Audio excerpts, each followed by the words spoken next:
தமிழக முதலமைச்சராக சசிகலா பதவியேற்பதற்கு எதிராக முன்னாள் சபாநாயகர் PH பாண்டியன் தெரிவித்த கருத்திற்கு அதிமுகவின் மூத்த தலைவர் பண்டூட்டி ராமச்சந்திரன் மற்றும் அதிமுக அமைப்புச் செயலாளர் செங்கோட்டையன் ஆகியோர் ஆற்றிய எதிர்வினையை பார்க்கலாம்.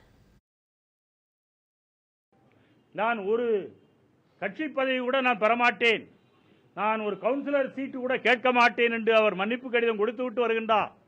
ஆனால் முதலமைச்சராக ஆக வேண்டும் என்று இங்கே ஆயத்தங்கள் எல்லாம் நடைபெற்று வேகமாக எம்எல்ஏக்கள் மீட்டிங் எல்லாம் கூட்டப்பட்டு அவளால் ஏகமானதாக தேர்ந்தெடுக்கப்பட்டு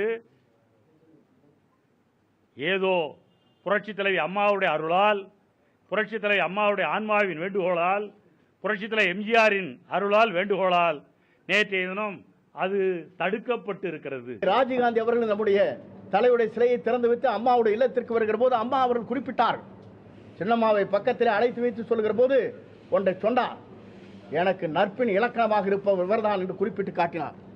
அதற்கு பிறகு 98 அப்போது நான் அங்கே அருகாமையில் இருந்தேன்.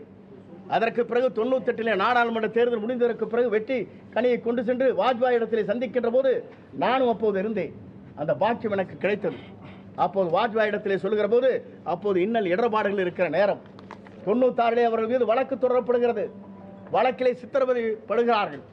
அதற்கு பிறகு அப்போது வாஜ்பாய் இடத்திலே சொல்கிற போது எனக்கு தாயாக இருந்து பேணி காக்கிற ஒருவர் இவர்தான் என்று சின்னம்மாவை அறிமுகப்படுத்தி காட்டினார். இதெல்லாம் நமக்கு அடையாளம் காட்டப்பட்டிருக்கிறது.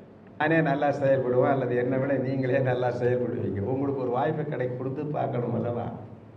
அதனால் அது எங்களுக்குள் யாரை நாங்கள் மாற்றிக்கொள்கிறோம் என்பது எங்கள் பிரச்சனை.